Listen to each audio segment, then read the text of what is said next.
Bom humor à parte, vamos entrar num outro assunto pesado, porque envolve uma denúncia feita pelo proprietário do Botafogo, John Textor. Antes de mostrar o que ele falou quarta-feira, quero lembrar quem acompanha o Seleção, já desde o ano passado foi informado aqui que o John Textor pretendia aumentar o tom das denúncias que ele vem fazendo desde o ano passado com relação ao que ele acredita ser manipulação de resultados no futebol brasileiro. Então, no ano passado, se tornou público, inclusive com trechos do relatório da empresa Good Game. Essa empresa, esse ano, foi contratada para monitorar o Campeonato Carioca. E essa empresa, a qual ele disse que procurou o Botafogo e não ele que a procurou, é a versão do Textor. Essa empresa, segundo o Textor, ela primeiro procurou a CBF, teria procurado a CBF, para dizer que há manipulação de resultados manipulados no futebol brasileiro.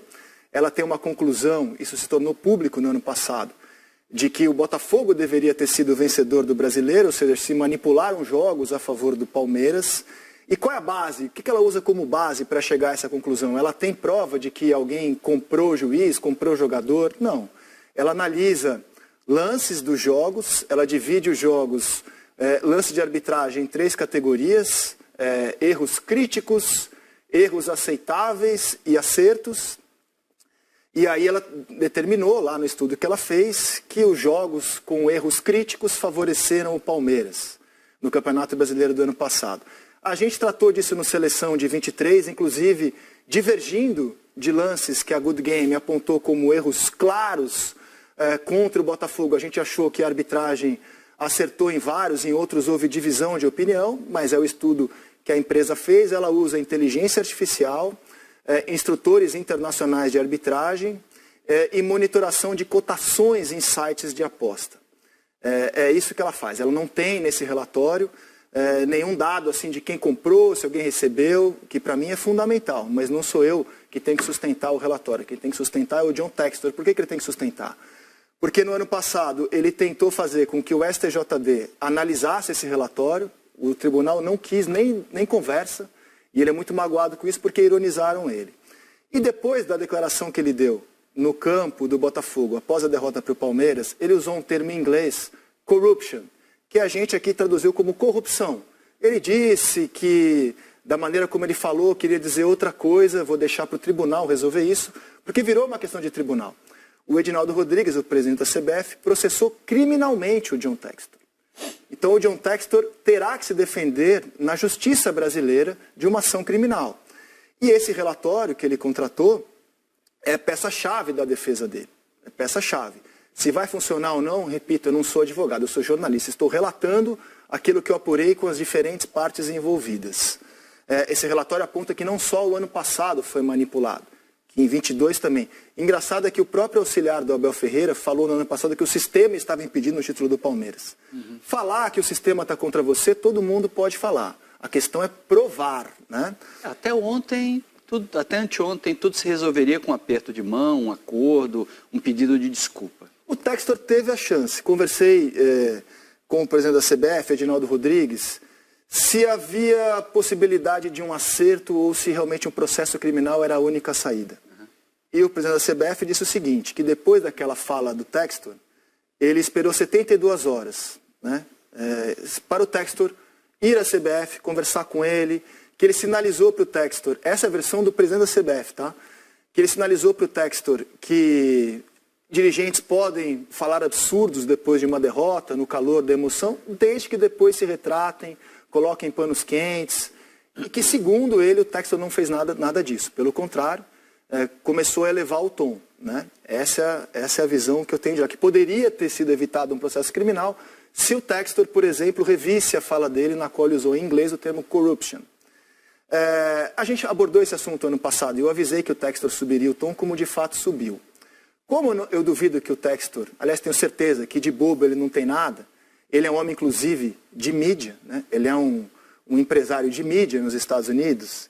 Ele deu uma declaração na quarta-feira, depois da vitória do Botafogo sobre o Bragantino, que duvido que tenha sido assim, deixou escapar.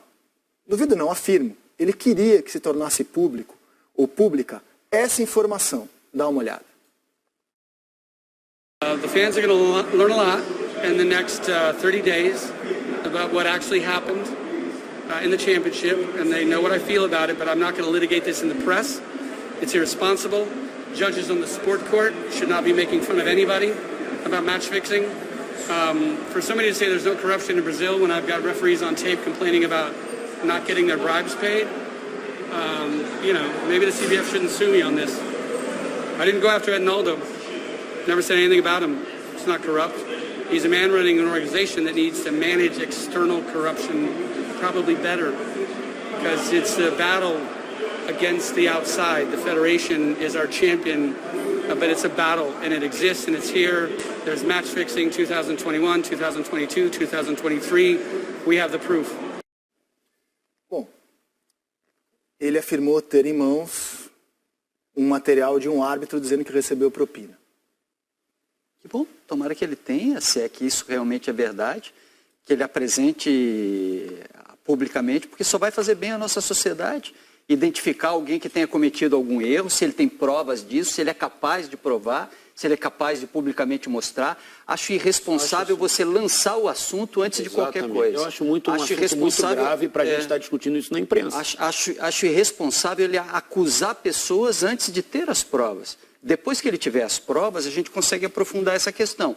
Depois que algo for colocado publicamente, ele colocar realmente as provas, a gente consegue, de alguma forma, criar algum tipo de julgamento. No momento, só ele está sendo julgado. Quando você apurou a máfia do apito lá, quando era uma criança, tô brincando, já era adulta. Qual foi a primeira coisa que você fez quando você recebeu o material? Importante você falar isso, porque, olha só, a gente não sabe se ele tem a prova ou não. Ele pode ter a prova, eu não sei se ele tem a prova. O que eu sei é que ele tem esse áudio. Ele tem esse áudio. Agora, que juiz é esse? Que campeonato é esse? Que ano é esse? Eu não tenho a menor ideia. Qualidade, validade da prova, pode ser validação disso. Como ele conseguiu a prova? Porque senão ele fica falando o tempo inteiro, não, eu tenho isso, eu não tenho, tenho isso, eu não tenho. Ele tem um áudio o que você vai fazer com isso, querido? Dele, ele tem. Agora, insisto, eu não sei que árbitro é esse, que campeonato é esse, que ano é esse, quais circunstâncias são essas que o árbitro está relatando nesse vídeo, nesse áudio, melhor dizendo, que foi contratado para manipular um jogo e, enfim, os detalhes ele vai mostrar no tribunal. Claro que ele queria, quando fala isso, chamar a atenção e quer exibir o áudio, né? Então, como na cabeça dele, o STJD não quis analisar o que ele considera provas robustas de manipulação no Brasil, agora ele vai ter mais uma chance, porque o STJD o intimou a levar o material que ele tem. Então esse áudio será mostrado e aí a gente vai saber, se público ele se tornar, quem é esse árbitro e tal. Agora, pela forma como ele fala, André, eu acho que é algo tão grande, tão importante, que isso vai além da esfera esportiva no Brasil. Isso é um caso de polícia. Sem dúvida. Se ele tem provas contundentes de que há manipulação de resultado no Brasil, que há pagamento de propina para árbitros de futebol no Brasil, isso vai muito além da CBF, vai muito além do STJD, isso é um caso de polícia federal. Então, assim, ele começou a acusar o futebol brasileiro de ter corrupção no dia 1º de novembro do ano passado, que foi o dia do Palmeiras 4, Botafogo 3, né? Foi quando ele desceu para o estádio, pro gramado do Newton Santos, o André Pessoa, repórter aqui da casa, entrevistou ele ao vivo no Premier, e ele falou, tem corrupção, corrupção, corrupção, corrupção. Usou o termo algumas vezes. E depois continuou usando. Então a gente está novembro, dezembro, janeiro, fevereiro. Tem 4 meses. Que eu imagino que ele esteja apurando de forma mais detalhada tudo isso que está acontecendo, que esteja fazendo uma investigação mais detalhada sobre isso tudo. Então, assim, vai chegar um momento, e precisa chegar esse momento logo, que ele precisa entregar isso para as autoridades do país, não é do futebol. Porque isso é muito grave, cara. Deixa eu contar, você fez uma pergunta, né? Vou contar um negócio que eu acho que eu nunca contei, assim, publicamente, sobre como começou a máfia do apito. Começou com áudio também. Então, assim, a minha chefe na revista Veja, à época, eu cobria política, a minha chefe era a jornalista Thaís Oyama, ela recebeu uma denúncia de que havia manipulação de resultado no Campeonato Paulista de 2005. E me deu a ordem, como repórter, ela era minha editora, vai atrás dessa história. Uma fonte queria, a gente não tinha a menor ideia de quem era a pessoa, eu não tinha a menor ideia de quem era a pessoa, a fonte queria conversar comigo, com alguém da Veja, e entregar o material. E eu fui, a cidade onde ela morava.